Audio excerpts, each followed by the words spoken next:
Salute, Nick family. Welcome to the Queen's Court. If you haven't already, please subscribe to the channel, hit that notification button so you'll be notified anytime we go live or drop a video. Salute to Sim, the creator of this channel, forever grateful. Today we're talking Summer League. Which player has performed well enough in Summer League that they have pretty much secured their spot in the rotation or have put pressure on the Knicks coaching staff to add them to the rotation? And we'll also be previewing tonight's game at 11 p.m. against the Portland Trailblazers Summer League team. I'm joined by none other than Simeon Russell from Nothing But Knicks, um, Jarrell, resident panelist on Dope Soul Sports Talk, and Tony Crow, Knicks and Bruises. How you doing, fellas? Doing pretty good. Feeling good.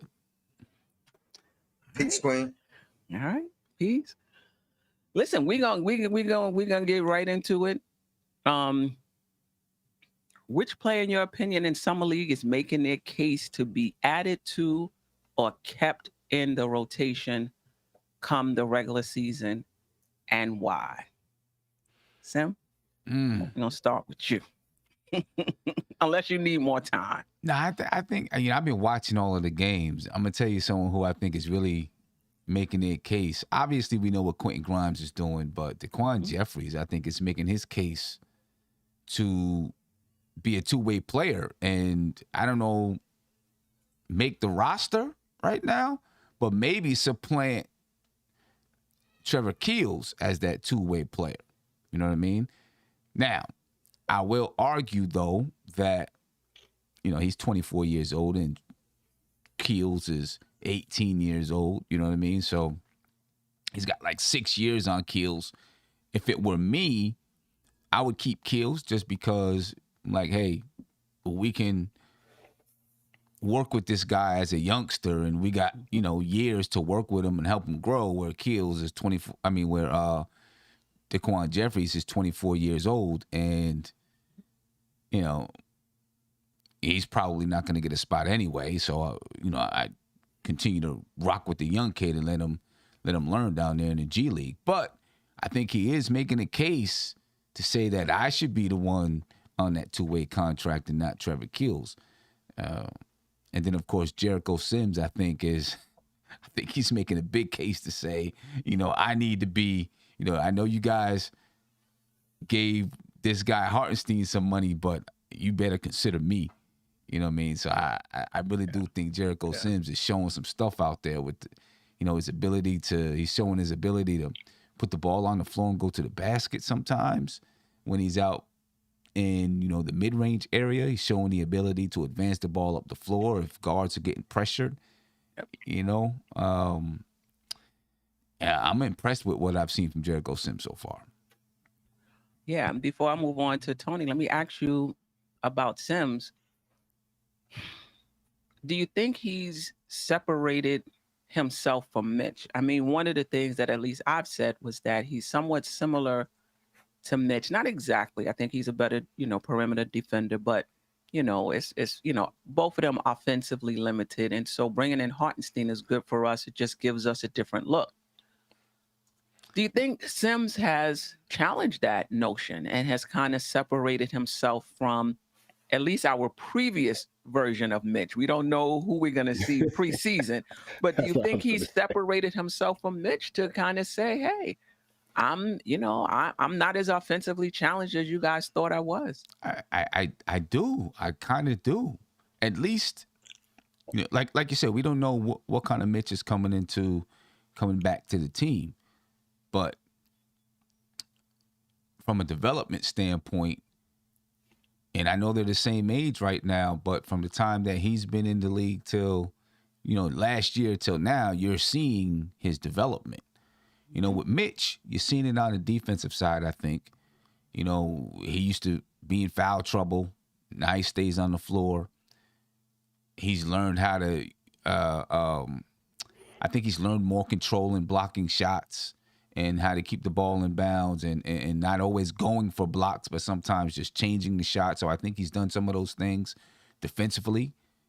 But on the offensive side, I think Jericho Sims is showing that, maybe he has a bigger upside offensively than Mitch.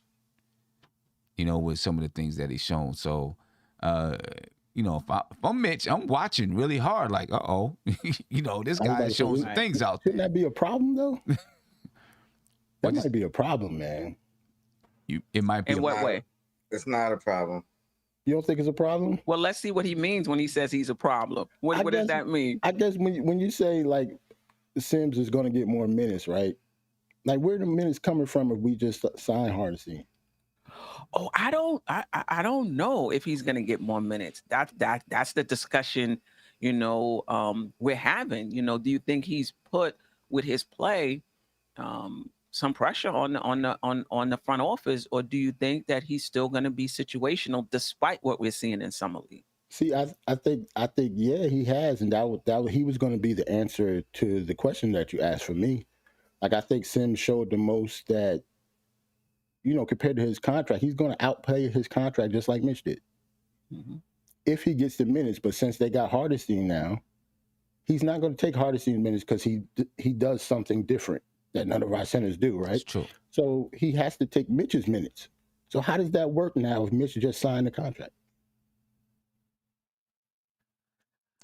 Yeah, sorry, Tony. I think I was muted anyway, so I'm trying to find a mute button but number one, I think it's an insurance policy, right? So if Mitch goes down, I think Sim had mentioned it the other night, he could fill right into that starter's role and not miss a beat per se, because he does some of the same similar things as Mitch. So that's one reason. Like if it's a problem, it's a good problem to have, right? Ultimately, if he outplays Mitch and becomes a solidified better player than Mitch, because I don't think he's there yet. I think Mitch is still movable. Numerous teams, I believe, were interested in him. Right. The price tag was going to be the price tag, regardless. I believe.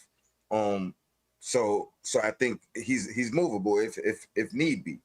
Mm-hmm. And but the most important thing, insurance policy. We know Mitch has the injury history or frequent in and out of lineups. We have a guy that could fill right in, knows the system, got some experience, similar type of game, and is showing a lot more. I will say this, I agree with Sim again. I think if you're comparing his growth within one season, right, compared to Mitch's growth in 4, it's a lot faster trajectory. Obviously, he came in at a later stage, more basketball experience than Mitch. So I think those things you got to consider as well, and maybe that balances it out a bit. But I don't think it's a issue. I think there's still a pecking order. I think he has enough confidence from the coach that if he outplays Mitch, he'll get his chance to play. Especially if it's because he's showing more on the offensive end, because I think defensively he has a ways to go, at least in protecting the paint. One thing I do want to say, last thing, he jumps straight up when he's trying to block shots. So I think that's one of the great advantages that he has. I think here and there they'll miss calls, but he doesn't foul down there, trying to block shots. He's just really trying to be a deterrent, which I think is still a great attribute. Yeah, I have a shout out to Roy Hebrew. Remnant, thank you for the super chat. In an 82 game season, all 3 5s will play. Yeah, I definitely agree with that. Through injuries and personal reasons and who you may need to close a game, over someone else, foul trouble. I agree. I think all 3 will, and I feel comfortable with all 3. I think that's a very good rotation to have, the 3 that we have. And I think that if anything happens where one is injured or, something to that effect, I feel comfortable with Sims if he is situational. Yeah, I think one thing that it does do is it allows more flexibility in negotiating trades. Yeah. Mm. You know what I mean? Because if you're confident in all of your guys, then it's like, hey, you know what? we can move one of these guys if we need to in a trade, and know that we still got two guys there that can, you know, defend, protect the rim, give us basically the same things offensively. I think Hartenstein he's the only one that gives you a little bit of more, offensively than Mitch and Sims. So it does, puts him in a nice situation there, knowing that if you have to move somebody, you still can be solid at the center spot. Right. Yeah. Now, when we did Knicks and Bruises earlier, Harlem Girl and Sherwin M, shout out to both of them, who watched Sims in college, said that what we saw in Sims these past two games is something that he's always had. And, we were talking a little bit about, when you see something in Summer League, is it new? Or is it that because it's Summer League, you get an opportunity to show more than you can when you're, during a regular season where your role may be a bit more limited? I can see that, you know what I mean? Yeah. And you're playing against less competition, And so when you play against lesser competition, you can do things that you can't do against better competition. You know what I mean? Right. But I'll say this, last year in Summer League, we didn't see him go off the dribble. I think we maybe seen him advance the ball up the floor a couple of times, but I don't think we've seen him go off the dribble. I do think I'm seeing more confidence from him. Yeah, definitely. In Right. what he feels he's allowed to do with the basketball. Yep. I think it's all about confidence too, to be honest. Yeah. I also think it's 50-50. I think it's part of the coaching staff as well. I think they give these guys things to work on. Yeah, like specifically, like last year we seen quickly working on his point guard skills in Summer League prior to we seeing it in the season. So True. I think they have a criteria or a list. And here, this is what you're working on, and obviously they're still working with the young kids now, so they know what they got to work on, Right. and some of it we're seeing here, and then some of it, some of it may have been in their arsenal, and now the coaching staff is saying, all right, we want to see some of it now. So you know what I mean. We don't want you to stick to rebounding, defense, and not making turnovers and things like that. So. Yeah, and someone said in the chat that his free throw shooting form looks better. It ain't look good last night. Deron went. Yeah, I know. In game one, I don't know if somebody can get I don't even know if they're keeping Summer League stats like that, but Yeah, they're I know keeping some stats, I think. they are. In game one, it looked good. He shot, a very good percentage, but last game it was hit or miss, huh? Right. So he's still at like 40-something%. Like it's the same thing. Yeah, I think that's what happens though when you're working on your shot. One day it could be like it's all clicking, and then the next day it's like, man, what's going on? I was just doing it right yesterday. Right. You know what I mean? And that's the struggle of it. Yeah. Even worse, sometimes you have it going for a stretch, a 5-6 game stretch, and you'll have that one moment, that one mental block, and now that's the tricky part, because now you could go either way. Exactly. It could be in your head after that, or it could you could just shake it off and get back to your new routine. We still haven't seen any jump shots from him though. Maybe that come next year. Right. It's coming tonight, bro. Tonight? It's coming tonight. He waited for the late game return. That's what it was. He waited for the late game. I was waiting for it last game, but it's coming tonight. Okay. I hope so. Right. I want to see it. I hope so. I want to see it too. Tony, anybody you see in Summer League that's making their case to be kept in the rotation or let into the rotation? All right. Obviously, Grimes, I think he's making a case for an expanded role. Obviously, Who's that? Grimes. Oh, Grimes. Oh, I think he's making a case to start. Even though it's Summer League, I thought he was making a case prior to, or at least I was, and so are a lot of fans. But this might be one that the fans and Tibbs agrees on. Come the start of the season. I really like what I see out of Hunt. my question for Sim is, what do you think between the two of them? I know you mentioned Jeffries. I like Jeffries too, and I'll be honest. I watched the game 3 times. The first time I watched it, it was numerous times where I thought it was Hunt until either the announcer said Jeffries or I seen his number. So, just say so I might have been missing a couple of moves from Jeffries that was nice. He's definitely a better shooter, that's for sure. He can shoot the ball, but I just like Hunt's energy on defense. It seems like he got the same energy, offense and defense. Mm-hmm. Obviously, he lacks some shooting touch, but he's not afraid to put it up, which I like. So I think that's a sign that it can improve. Yeah, I like Hunt, and I think I'll stop there for like just the standouts, Grimes and Hunt. But let me Obviously Sims, but Sims, right? we just talked about it. But let me ask you in regard to Hunt, and Jarrell and Sim can answer it as well. Do you see him being part of the rotation though? Do you think that his play in summer league has got him to that point where he's going to be on the roster, part of the No. 10-man rotation, or as you said last show on Knicks and Bruises, that he may, well, he's already on a two-way. Yeah, Right. he's on a two-way. I don't know I think he might end up, because we have 2 roster spots right now. If nothing is done, he may get the two-way. He may get a roster spot, non-guaranteed, open up a two-way spot for maybe Montero. Because at this point, I think he's been in part of the farm system already. You know what I mean? Like, he would be kind of next guy up in that situation. Now, as far as making the team, I don't think he would be in the rotation at all. It'll be a situational back and forth. Get some, still playing in the G League, obviously, but can come up and be like an insurance policy and stay ready. And you know how the system works. Yeah.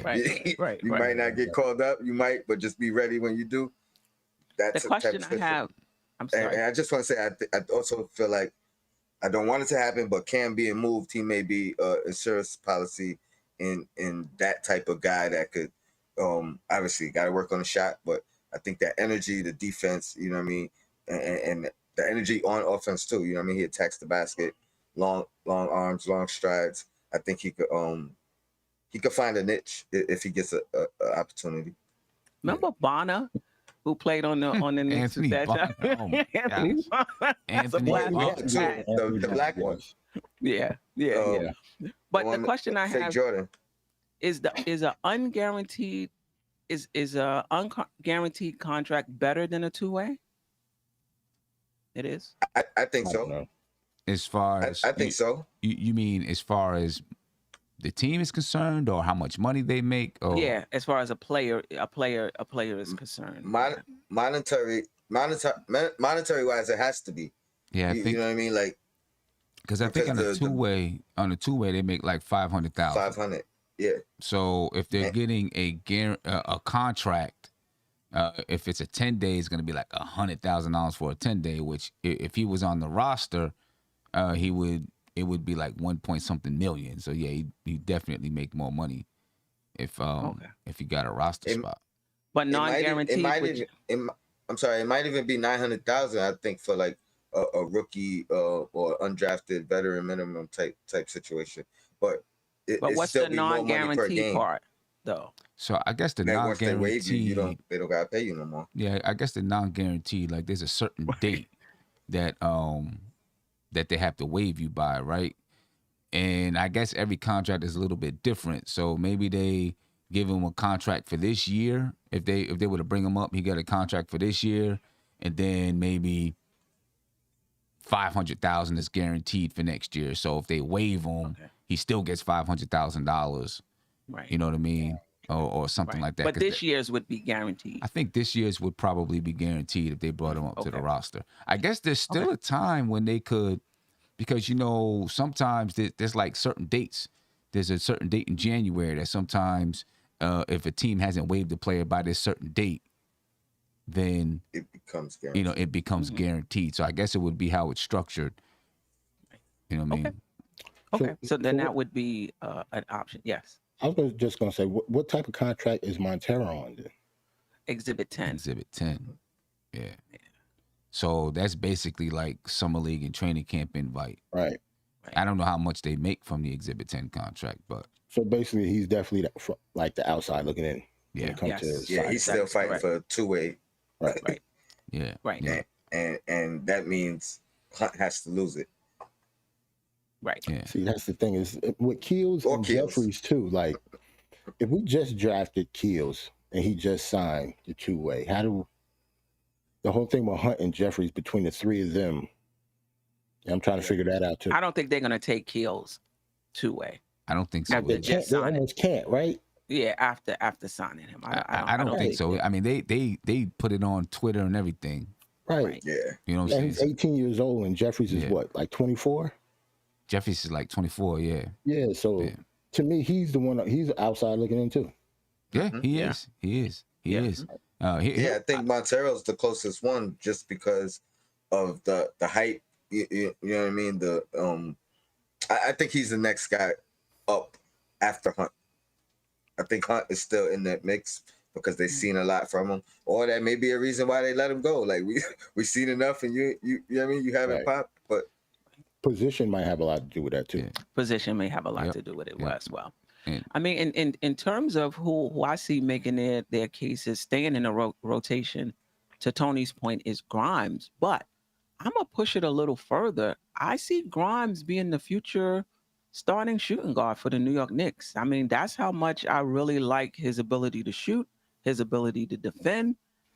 Now we're seeing him putting the ball on the floor. And to my point earlier, when we spoke to his trainer, he said this is something he was always able to do. Mhm. So a lot of times in summer league, you kind of get to show more of what you already have as well. And I'm wondering if he does,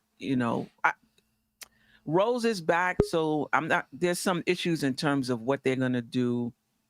You know, that's how Grimes got his minutes because Rose wasn't there. Rose is back now, but I'm wondering, will he have an expanded role in the offense? Right, when he came in, he was pretty much 3-and-D.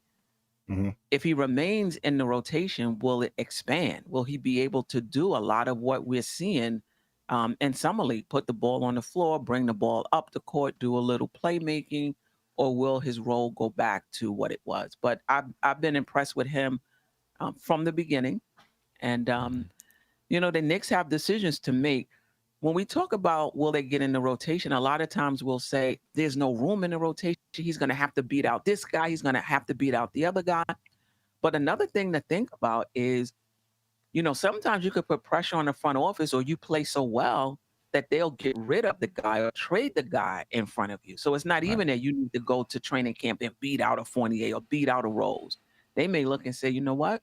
I feel really comfortable with Grimes right now. We can move on from Fournier. Right. Yeah. Sim, you Hopefully. wanted to add to that? Yeah, no, I think I don't know if it's going to be this season, but I do look at him and see the starting shooting guard, for the Knicks in the future. They may want to say, let's give him one more year of seasoning, of really being able to play consistent minutes, because last year I think it was kind of in and out.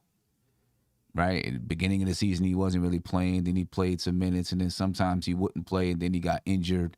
So give him a season to, really just play those consistent minutes and really be Right. that big part of the rotation.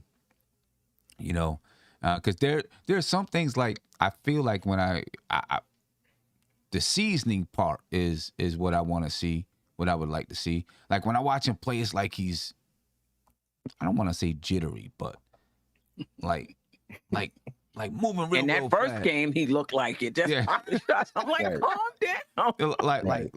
Like he's moving like sometimes too fast. It feels like for me, you know what I'm saying, and not like really like smooth and calculating and seasoning, Right. I guess. Right. You know Right. what I mean. And I think after playing, and maybe that's just his style, but I do think after playing a whole season and getting consistent minutes the whole season, I think we'll see it, where he, I guess, slows down a little bit and understands when to use the speed, when not to use the speed, and how to play that style of basketball game.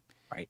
Because when I see him play, it's almost like I'm looking at a young kid that just, is boom, boom, boom, boom, boom, and doesn't understand when to go, when to not go, Right. how to handle the speed and stuff like that.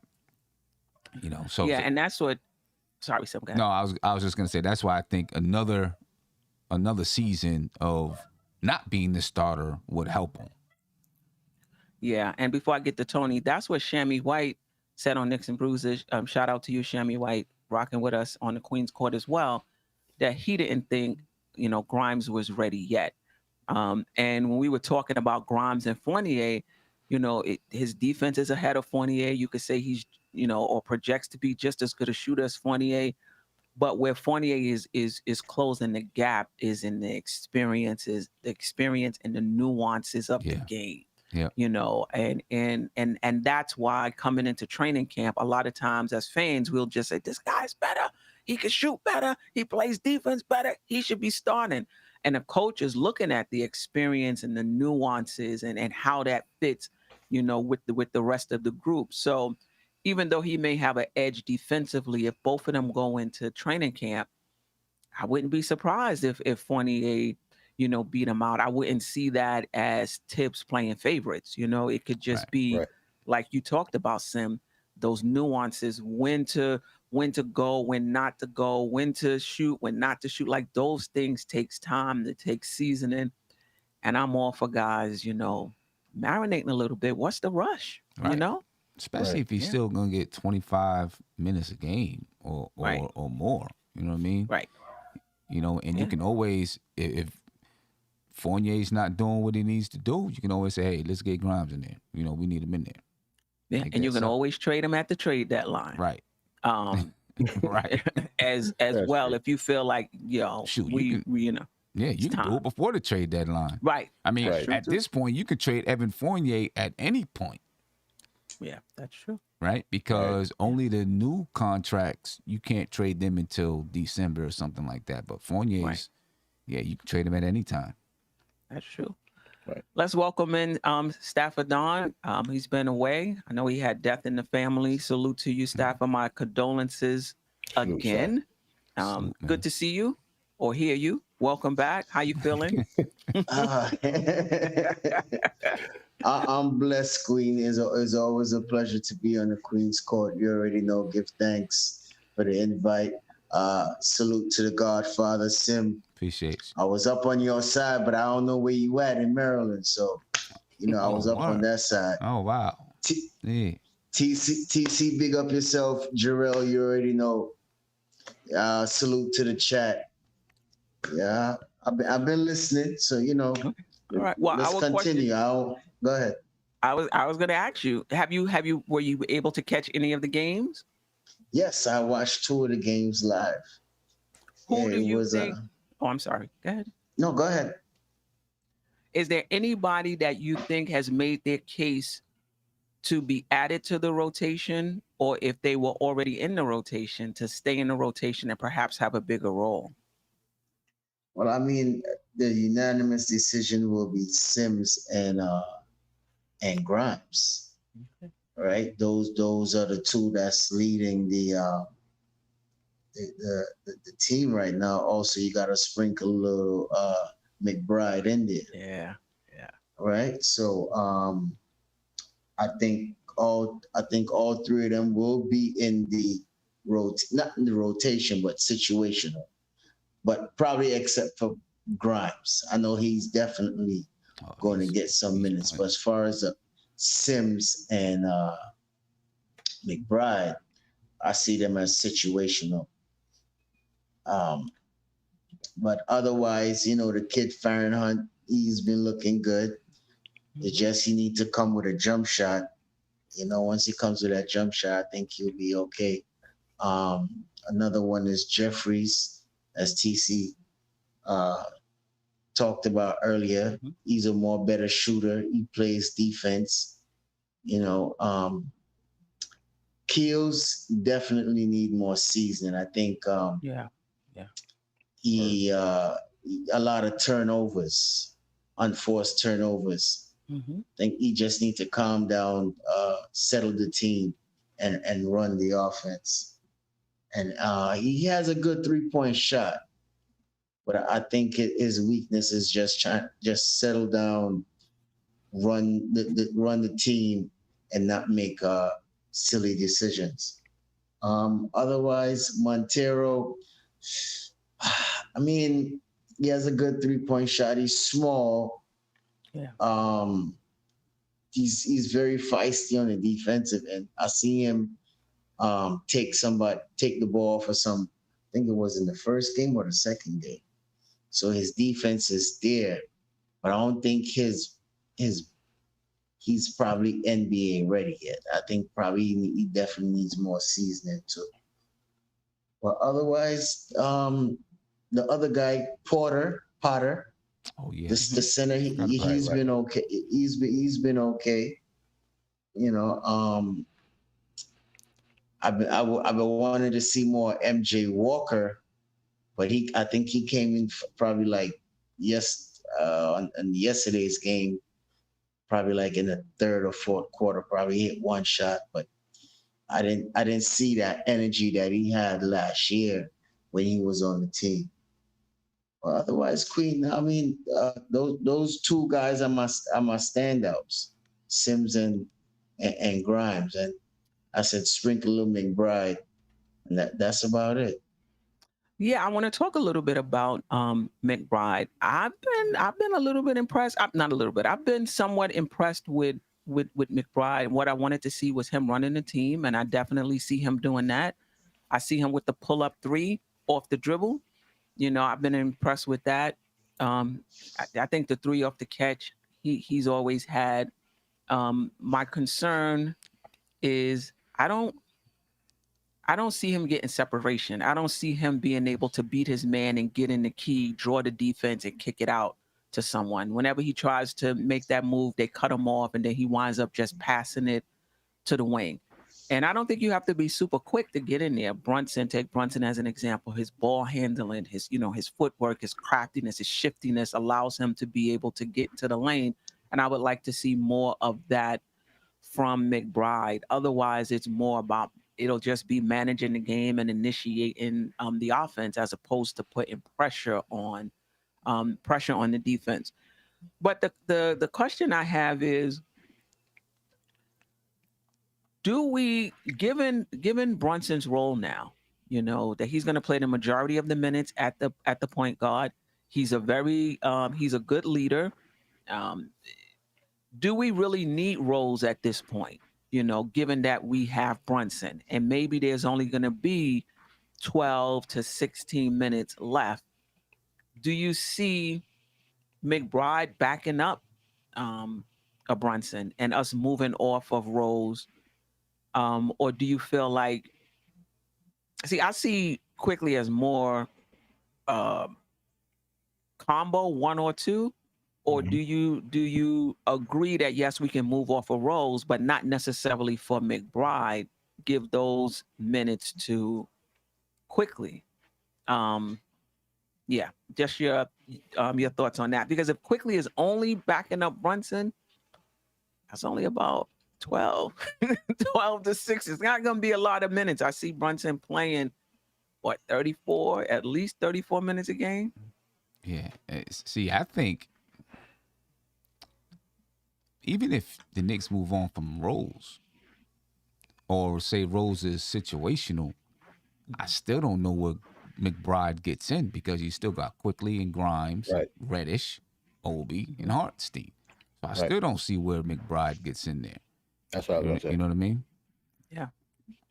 Because I see the same things, the exact same things that you just said, Steph, is what I'm thinking about McBride.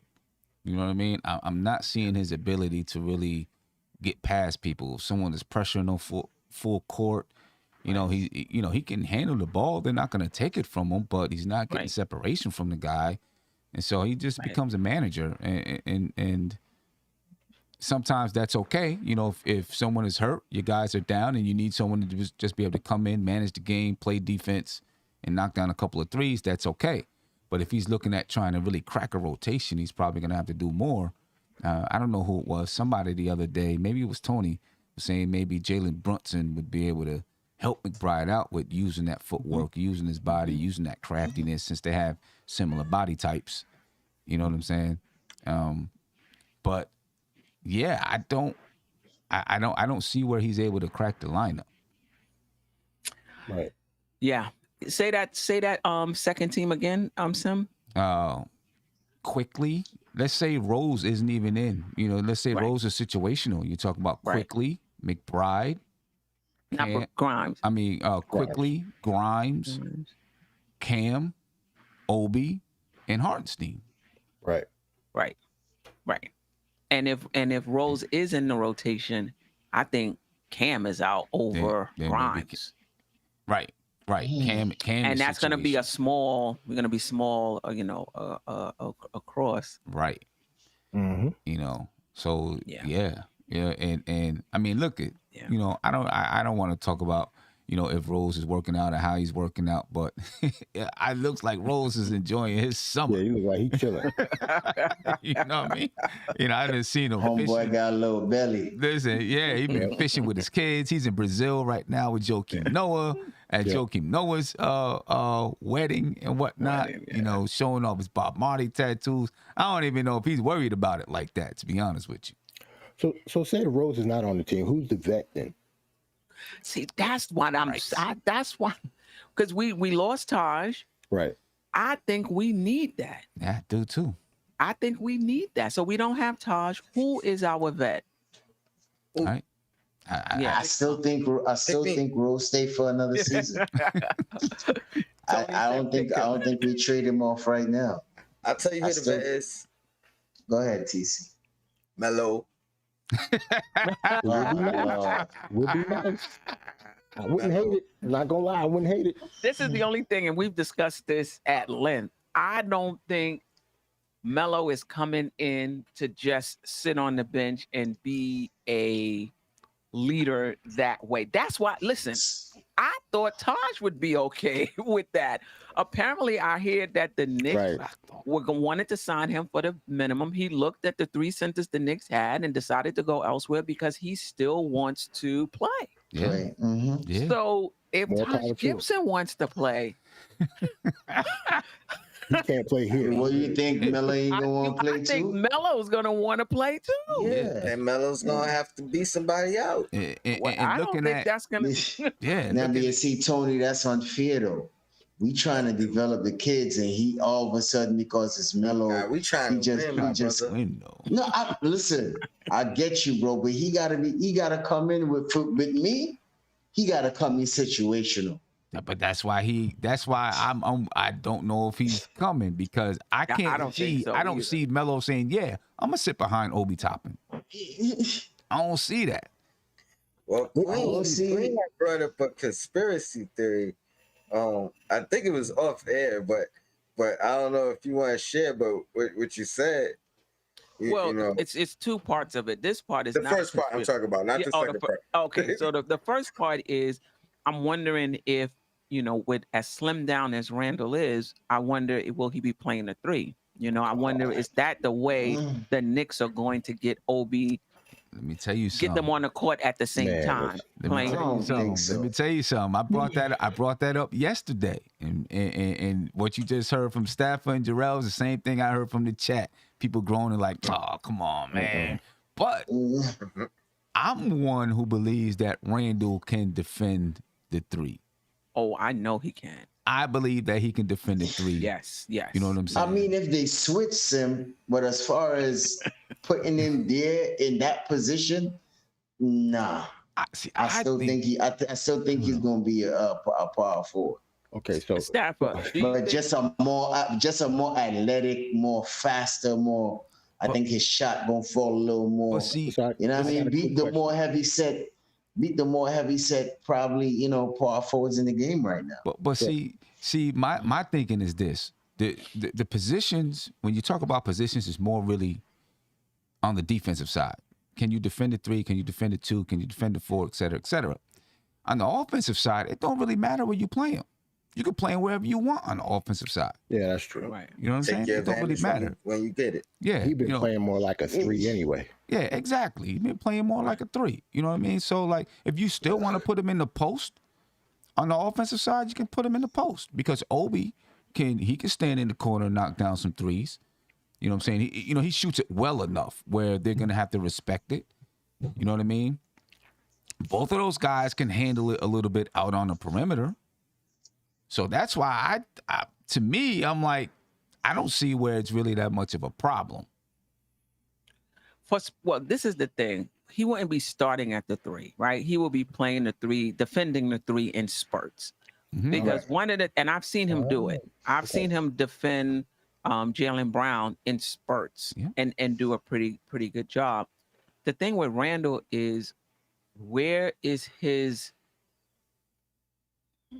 This is more than mental. Where is his willingness to put out energy on both the offensive end and the defensive end? Where is his willingness to do that? And that remains. Yeah, and see, Right. I feel like I was about to say, I thought you meant like he was going to start at the 3, and that's where he was going to spend most of his minutes. No. I think. Okay. I mean, like I said the other day, I could see him playing 5 minutes a game, 6 minutes a game at the 3. You know what I'm saying? Oh yeah, 5 and then minutes. that gains an 5 to 10 extra, minutes. 5 or 6 minutes for Obi on the floor. You know what I mean? I also believe though, real quick, one of the reasons why I don't worry about him guarding threes, the 3 positions where you have a lot of your best players in the NBA, right? But Randle gets more engaged when he has to guard those guys. That's true. He gets way more engaged and becomes a better defender.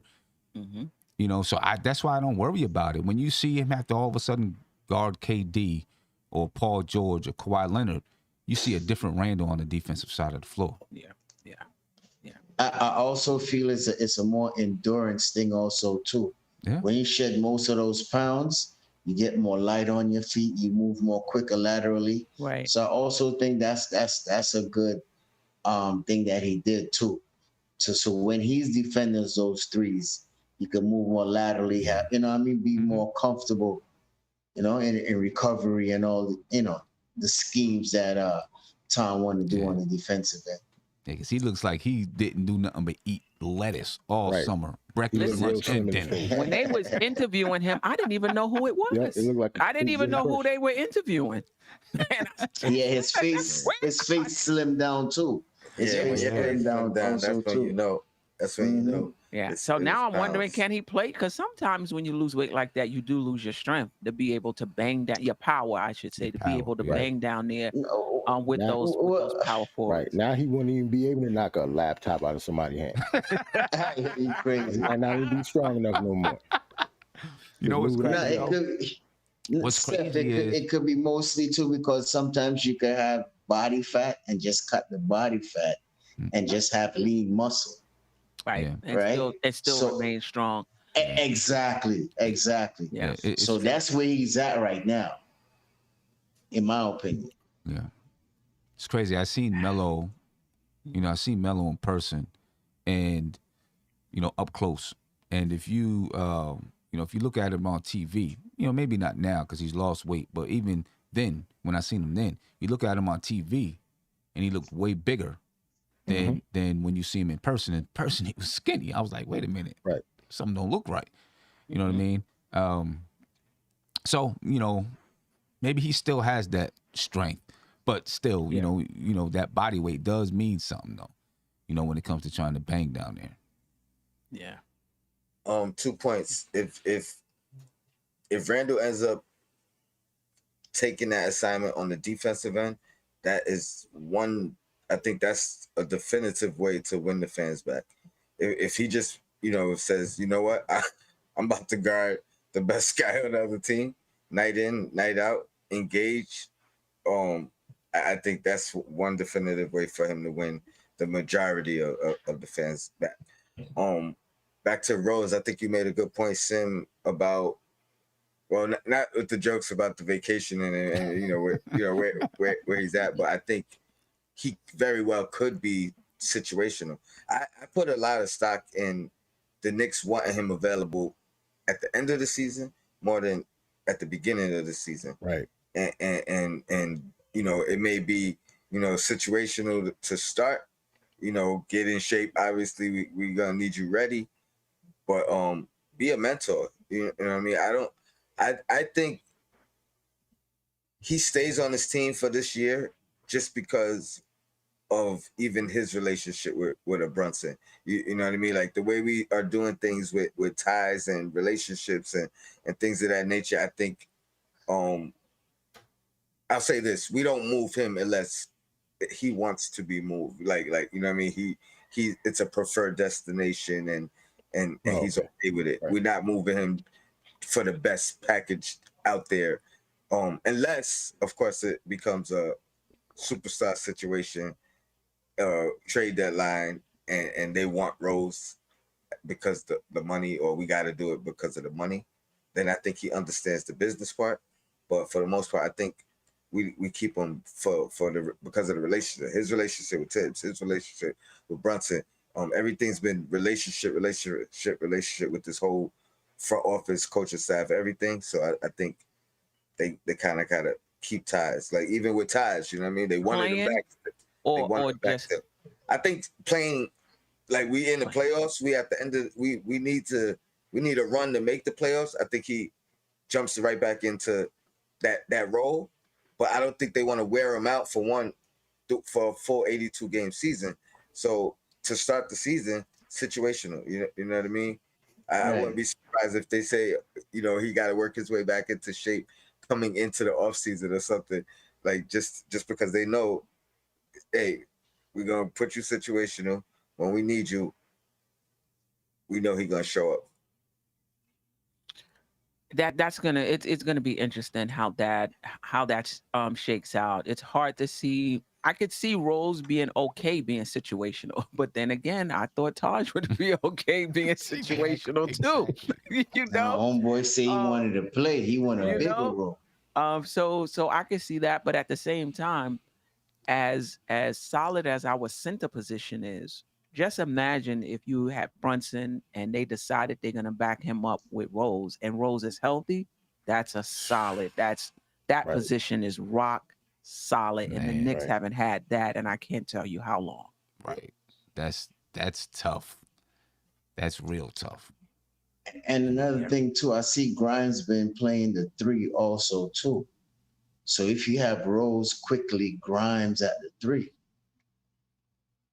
Yeah, I mean, I know Yeah. Tony doesn't like that, but I read an article. I was reading a recent article, and it referred to a past article. I read that article in the Post, and one of the things that Tibbs said was he liked the fact that you can play him at the 3, that he can defend multiple positions. Now, Mhm. I don't know if they would want to start him at the 3, but in that second unit, I don't know if they would hesitate to put him at the 3.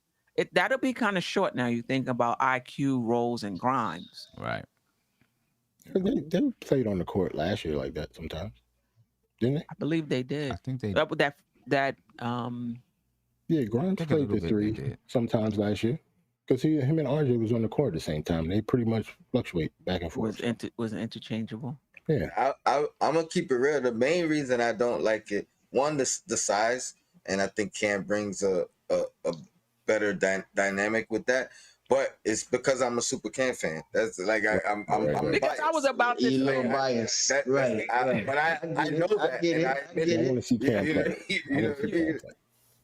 but this is the thing. When we say Cam defense, are we talking about the defense we've actually seen Cam play on a consistent basis, whether it's with Atlanta or with the Knicks, or are we talking about what we think he'd be able to do because of his length?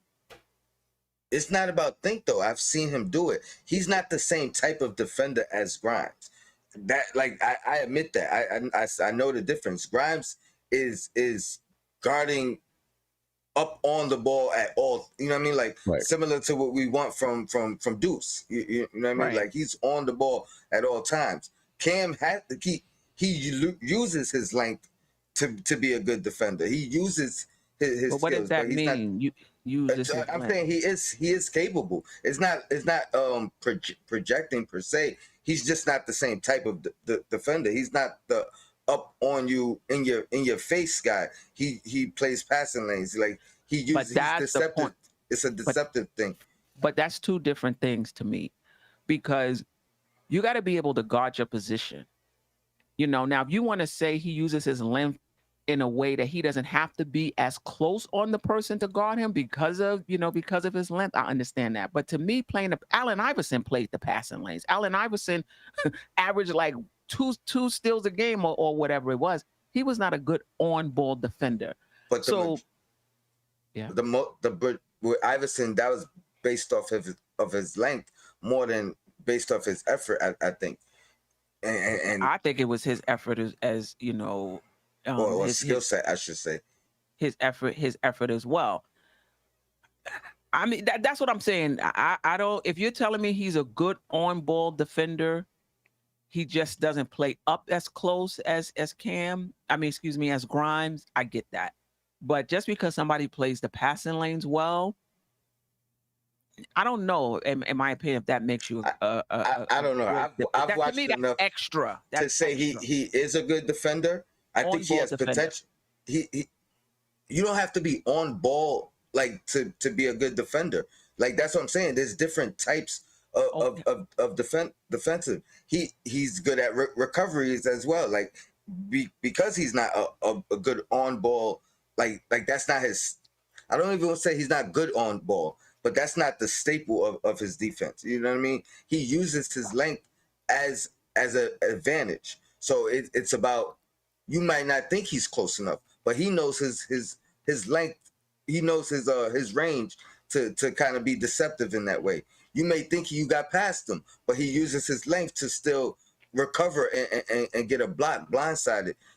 Things of that nature. So it's different types of a different type of defender. I don't think you have to be on ball to necessarily like, or if you're not a good on ball defender, I don't think that makes you a bad defender. You know what I mean? Like, I think you got to use what you have. But if role situational, that opens up it for everybody. Quickly could start. I mean, quickly at the 1, Grimes at the 2, Cam at the 3, Obi at the 4, Hartenstein at the 5, and I think I do like that. I'm not gonna lie. A youth movement off the second unit is what I was calling for last year. Like, yeah. Steph, there's a phone call if you wanted to get to it. Oh, yeah, sure do. I'm here. Caller, you're on the air. What's your name and where you're from? This is PH calling out of Orlando, Florida. Diehard Knicks fan for years. Originally from Brooklyn. Glad to be on your show with you. I got a question. I'm trying to understand if good shooting is hard to come by, and we've got Quentin Grimes who's showing himself to be a good shooter. Why not just trade Fournier and a bunch of picks? Many picks we need to give up since we've got a bunch of young people anyway. We're not going to keep getting all these picks. Why not trade all those picks and get Mitchell, not Mitchell, the young man from Utah Jazz, by giving up more picks than expected? 8. I don't know if Utah would go for it. Yeah, and from what we understand, from what I read, they want like 8. Right. First round. Well, why not give it to them? Why not give it to them since we have a youth movement anyway? We don't need more young people. We just need to develop the ones that we have. I mean, 8 is so far out, though. 8 is so far out because remember, you can't give up 2 first-round picks in a row. So now you talk about not having any first-round picks until what 2030 or 20. Donovan may be retired, and you don't even have ways to improve your team because you didn't gave up so many first-round draft picks down the line. And they want unprotected. So some of the picks that we acquired over the last month or last couple of weeks are protected. You know what I mean? So you don't want those, right? I got one more question. If Derrick Rose healthy is one of our best players, if not the best player why would we even package him in the trade? Because at some point, with Rose, you just never know. Is he going to stay, healthy for the remainder of the season? Yeah. The contract is hefty too. Yeah, I think that's the big thing. Looks like he had to head off. The caller looks like he headed off. I think that was intentional too. I think they knew 14 million was a pretty penny for him. You know what I mean? Like this is so that when we move you, it's okay. You know what I mean? Throw that extra 6 in there for you. Yeah, for comfort money. Right. Funny. Anything else before we move on to previewing the game tonight, 11 p.m. versus the Portland Trailblazers? Anything else about Summer League, guys being in the rotation, Cam, Randle, anything we talked about? I did have one question I wanted to ask.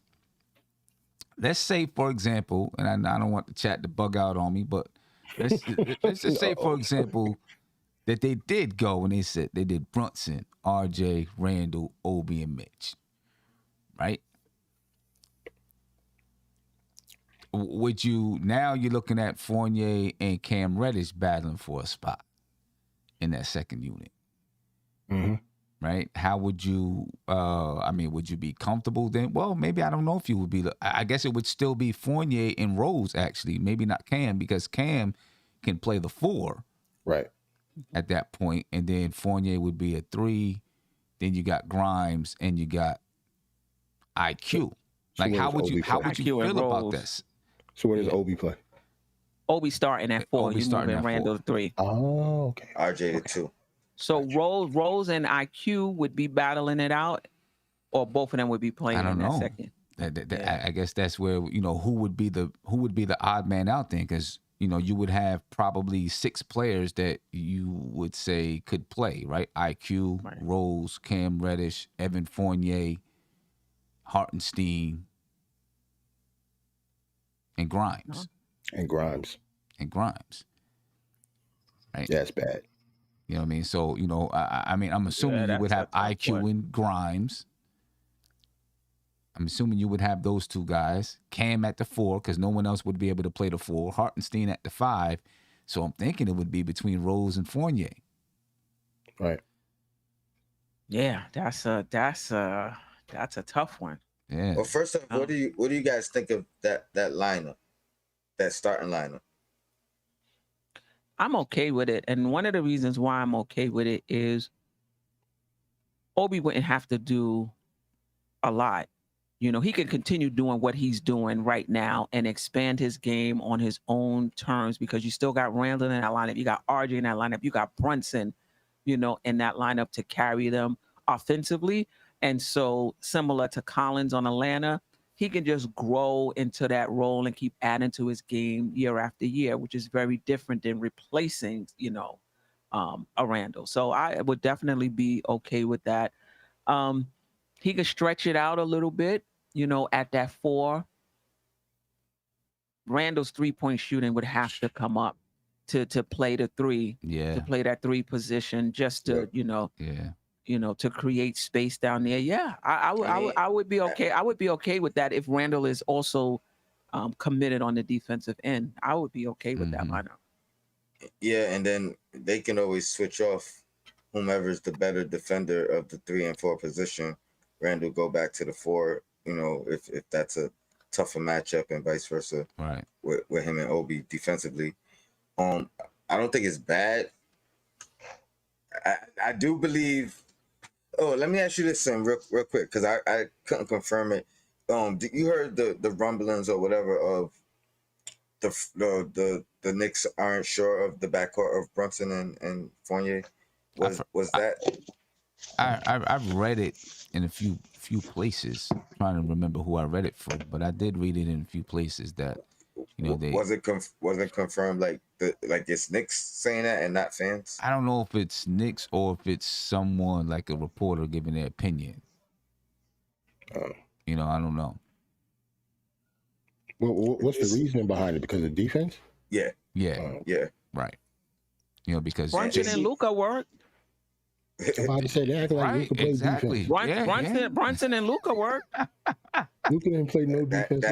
True. That is You know, true. they were like top what 5, top 10 in defense, Yeah. Dallas. Yeah, man. Yeah. And as Josh is quick to point out, without a rim protector. Yep. You gotta And play we team have defense. a rim man. protector. Gotta So, play team defense. I think That's we're my gonna buy be. in. I think My we're gonna main be concern with that lineup, Queen.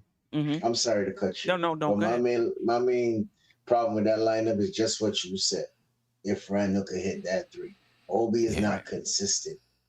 So if Randle brings his percentage up to at least what 40, 39, I don't know, probably around. Oh my God, he a sniper at that point. I don't know. You know what I'm saying?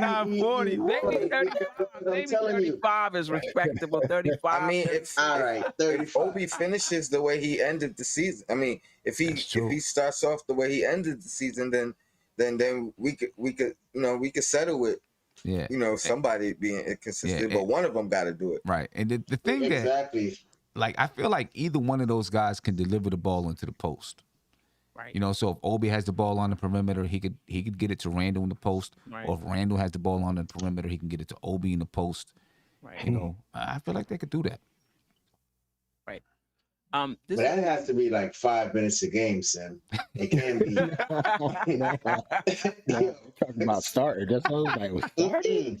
There's no snipers. There's no shooting. That's the thing. There's no shooting. No consistent shooting in that lineup. RJ's gotten better. Randle is, Randle's have to get better.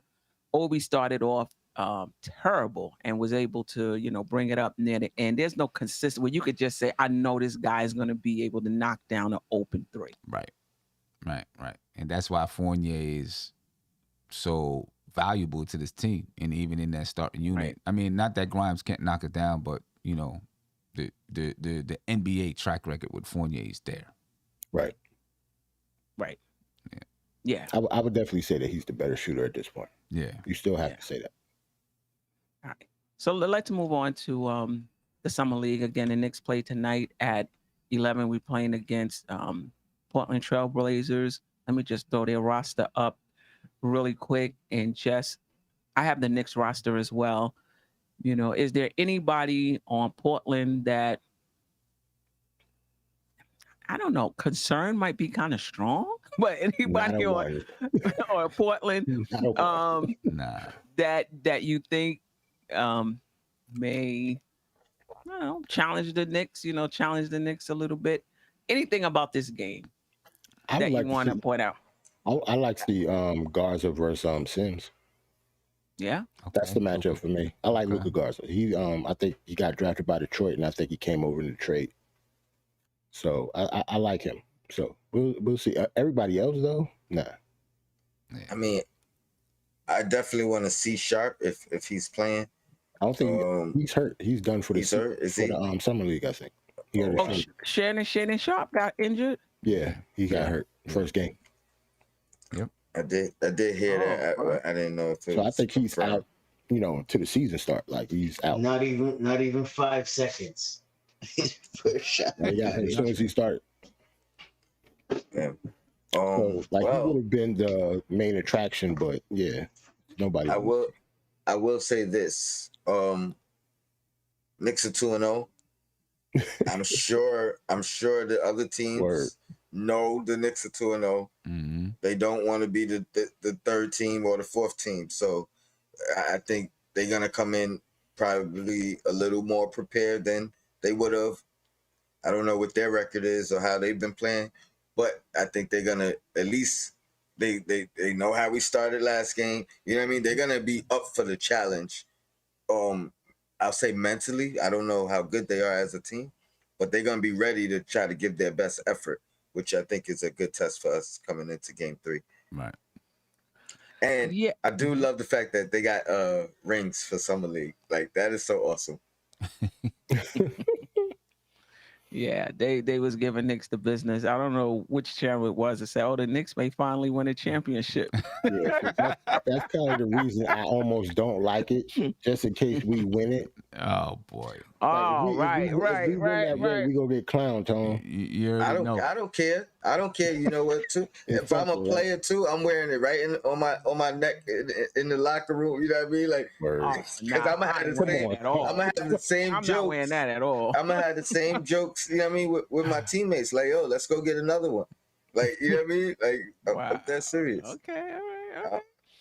Yeah, I mean, there's nobody on this roster. You know, I'm familiar with Greg Brown. I don't know how much he's developed. Right. Keon Johnson looked good the other game, like you said. Luka Garza. Other than that, Jabari Walker is a rookie. Yeah, I mean, I don't think there's anybody in that on that team that And this game started at 11:00. Yeah. Yeah. And the way the Knicks have been playing, especially defensively. Right. I'll be asleep by the Knicks defense have been they've been on point. Right. Listen, Portland, they gave Dame $61 million. They can't afford nobody even to put on their summer league roster. Right. Broke. Exactly. And as we know, this is our a roster. Anything you're expecting to see in this third game? Now, I know last year the Knicks switched things up in the third game. I know that, remember, it was the first IQ's rookie season. I believe they started him in games. He didn't even get any time, I believe, in preseason game 1 and 2. And either he started or he began to get a lot of time in the third game. So this is where they really, once they've seen enough of a player, you start seeing more of other players. Would you like that to happen? And if so, who would you like to see more of? Let Grimes continue to dominate. Yeah. Listen, I'm going to be honest. That was covered. I think the Knicks went into this summer league with the mindset of we're trying to win. That's what I think. Just when I look at the way that they're playing, Quentin Grimes is like, I came here to dominate. Mm-hmm. I feel like the Knicks, they said, listen, we're going to try to win this thing. You know what I mean? And they're trying to set that type of mindset forward. So I don't think you're going to see anything different. I'd be surprised. I think they want to try to win. Honestly, I think it was like that last year too. They played with a lot of intensity last year with IQ and OB and Grimes. I mean, yeah, Grimes and Bryant was all starting. Well, no, Bryant.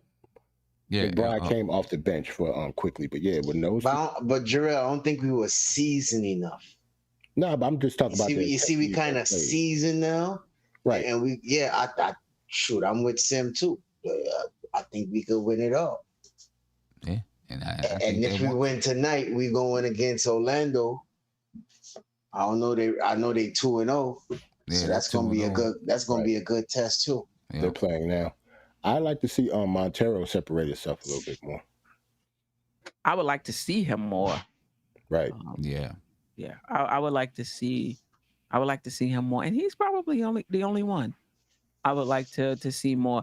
Garrison Brooks, I don't even think he's played. He was the other one that got an Exhibit 10. Did he play at all? I don't remember hearing his name. They're probably third string. Yeah, I mean, garbage time.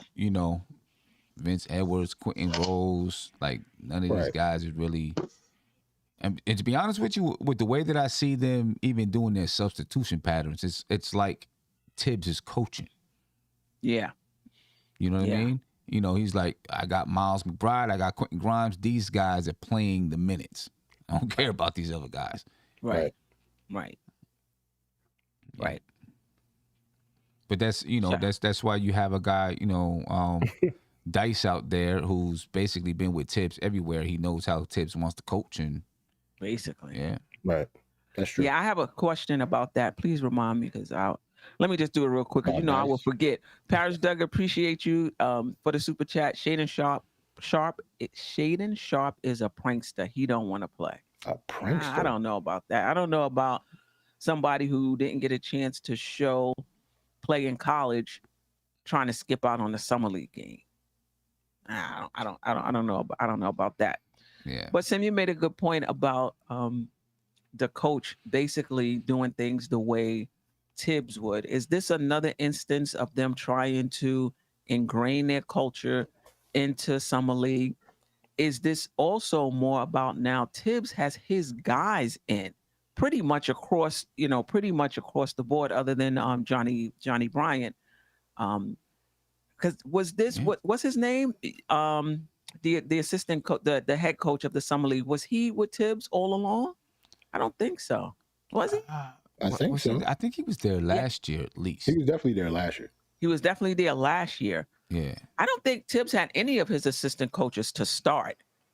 I think they came in through. But anyway, is this like a changing of the guard, so to speak? Like he has all of his guys or most of his guys in now, and he can do things the way he wants to do it. Do you think that's part of it? I do. I think so. You know what I mean? Now, it's all his voice.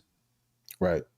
Everything. Don't forget Johnny Bryant. You got Johnny Right. Bryant there. Mm-hmm. But, it's Tibbs' voice coming through the coaches and into the players. You know what I mean? And I'm not saying that any of the other coaches were, saying anything different. But because they've been with Tibbs for a while, they know exactly what he wants. And, how he wants it done. If a player has a complaint or a question about anything, they know what Tibbs is going to say. Right. You know what I mean? And I think that's a big plus for a team and for a coaching staff. Can I ask both of you a question? Have either one of you been an assistant coach before? I have, yeah. I have as well. And in that position, if there's something that I don't want to say you don't agree on, but if there's something that is not necessarily that head coach's motto, how do you still try to implement it or teach it? Even though that may not be something they believe, or do you have to like convince the coach that that's what that's something that you should try before doing that? I know from my experience as an assistant with my head coach, we would talk about everything. We would have coaches meetings and go through, what our strategy is, and all of the coaches there would say what they think is right, what they think is wrong, or not right and wrong, but what we should do, what we shouldn't do, and then we would all come to a consensus as to how it was, so that we would come to the team with the same voice. Right. You know what I mean? It doesn't mean that there were people who didn't, have a difference of opinion, and then as we come to the team with the same voice, we say, okay, this is what we're teaching, and we would all try to teach it. Now, I've seen, but there would still be times when I would have a difference of opinion, but I wouldn't say it to the players. I wouldn't make little comments to the players or anything like that, because that starts to break it apart. But I seen it happen on a high school team one time where one of the assistant coaches and the head coach were having disagreements in front of the players, about the way, they should strategize about this or strategize about that, and then the players see that the coaches ain't together, and it causes a mess. You know what I mean? And then I will also say, and I'm not saying this is what happened with Tibbs' assistant coaches, there's a difference between you have a connection with the head coach and you have the same philosophy as the head coach. So now when you addressing a player, you basically addressing them as yourself because you believe it as well, or someone who will say, listen, I hear you, but this is just how we doing it. That's like a little undermine, it's almost like basically saying you're probably right. I wouldn't do it that way, but this is how things are. There's a difference. Yeah. So when a team hears that their coaching staff, just in how they say it and how they do it and the energy as well, it makes a difference. So if Tibbs have his guys in there, they've all been with him, and they really believe in him, they're gonna communicate that to the players. Does that make sense? I'm not saying that. It's just that the energy is gonna be different. That makes sense. They may but not if you even look agree at with something and they'd be able to translate it and make it go. Yeah, but because if you look at Dice been with Tom Thibodeau from since day one. You could actually say that's his disciple. yeah, right. You know what I mean? His demeanor, you know, how he goes about it. I think I even heard somebody say he's prepared just like Tibbs. Yeah. You know what I mean? Going into the game. So you understand what I'm saying? Yeah. So, you know, you're looking at the split image of Tibbs right there, but just in a different body. Right. Yeah. And you know, with Steph, just to back it up, I've been in that situation where I don't agree with what the coach is doing. Right. And I got to teach it, and I got to remind myself to try to actually like teach it like I believe it. It's hard. Right. Though. Right. You know what I'm saying? When I'm telling someone to do something that I don't believe is the correct way to do it. Right. Or how it should be done. And it's hard to do it convincingly. You know what I mean? And you got to figure out a way to do it convincingly. It's difficult to do it that way. Yeah. Yeah. And that's what I was wondering. How do you do that? And how you want to show up. And how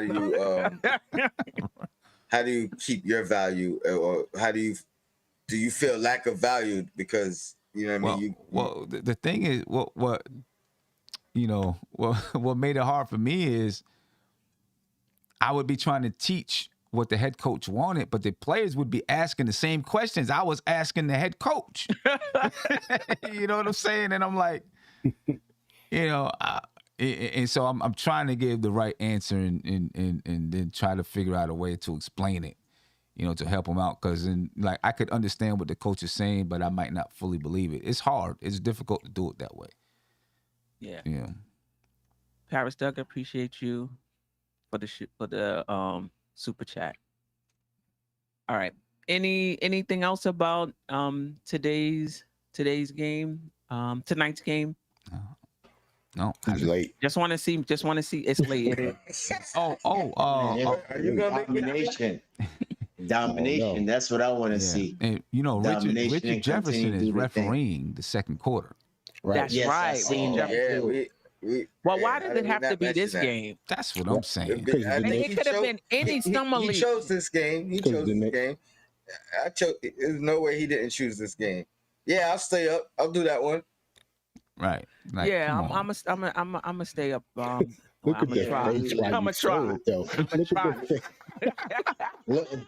Trust me, you're gonna hear the disrespect. Well, I don't know if you could do that. That's grounds for like terminate. You can't. He a ref. He can't. He ain't announcing. He a ref. Yeah, he's a ref. Not obvious. Yeah, he said.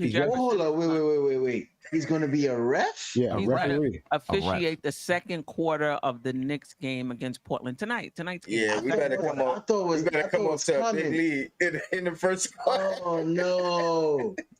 Oh no. Oh no.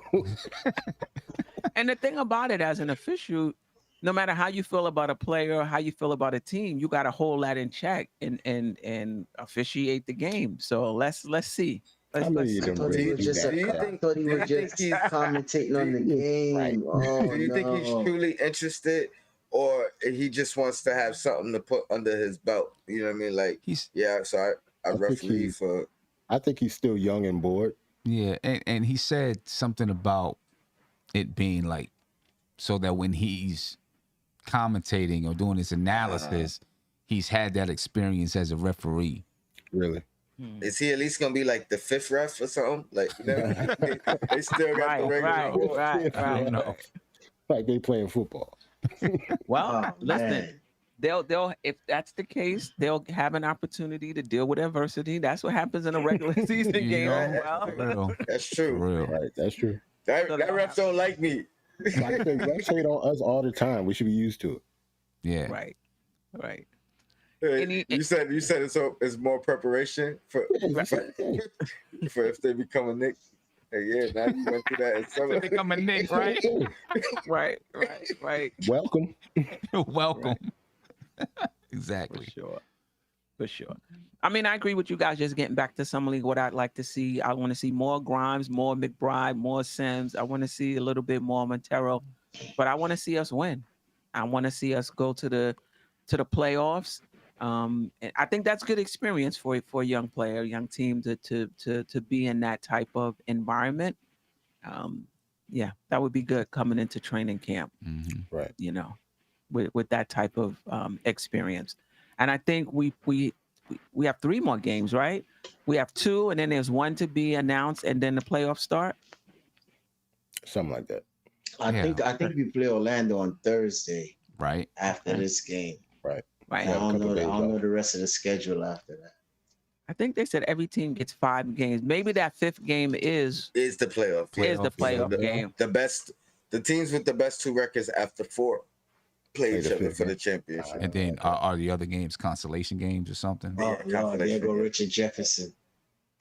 Oh, goodness. Oh, so it's like that. I mean, nope, just the 2 top teams playing it. Wow. Mm-hmm. Yeah, something like that. Mm. I hate those kind of tournaments. I never like because that. Anybody could be good for a game. Anybody can right. You know what I'm saying? I never like that. Yeah. You know, the top 2 teams play for the championship. Right. Yeah. Yeah. It's like a rec league.